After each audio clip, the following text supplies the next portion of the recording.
পড়াশোনার ফাঁকে ব্যতিক্রম উদ্যোগ নিয়ে আলোচনার জন্ম দিয়েছেন স্কুল পড়ুয়া দুই ভাই।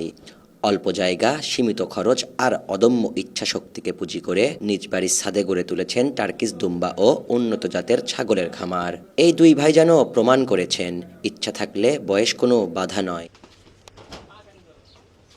শহরের সেউজগাড়ি এলাকায় প্রায় ২.৫ বছর আগে নিজ বাড়ির ছাদে SBM অ্যাগ্রো নামে ছাগল ও দুম্বা পালন শুরু করেন সোয়াইব বিন মোস্তফা ও তার ভাই সালে বিন মোস্তফা।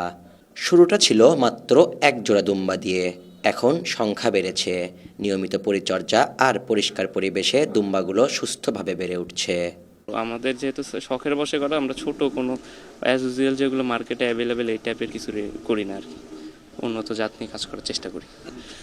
দুম্বা পালন এখনও ছাগল পুষি, ছাগল দুম্বা সব কিছু মিশ্রণে, মানে গরু বাদে ছাদের ভিতরে যেটা করা যায়, ছাগল দুম্বা এবং কুরবানির উদ্দেশ্যে মানুষ পছন্দ করে এই টাইপের সব কিছু আমরা প্রস্তুত করে থাকি। দুম্বাটার প্রতি মানুষের ফ্যাসিনেশন একটু বেশি কাজ করে। আপনার দুম্বার মাধ্যমেই তো কুরবানির যে প্রচলন এটা শুরু হয়। স্কুল শেষে প্রতিদিন ছাদে গিয়ে দুম্বা ও ছাগলের দেখভাল করে দুই ভাই। পড়াশোনার ক্ষতি না করে সময় ব্যবস্থাপনার বাস্তব শিক্ষা দিচ্ছে এই খামার।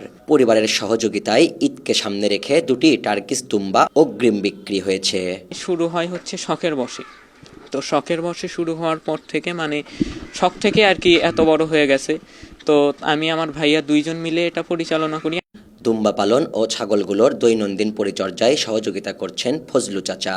প্রতিদিন একটি দুম্বার খাবার হিসাবে লাগে প্রায় 1 কেজি ভুসি ও ঘাস।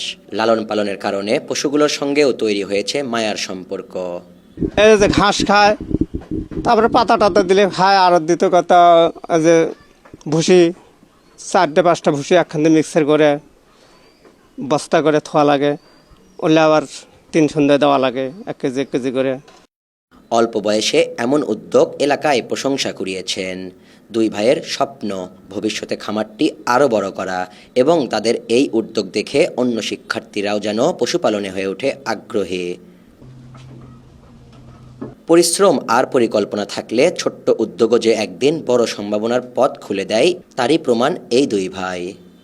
নিউজ ডেস্ক, পুণ্ড্র কথা।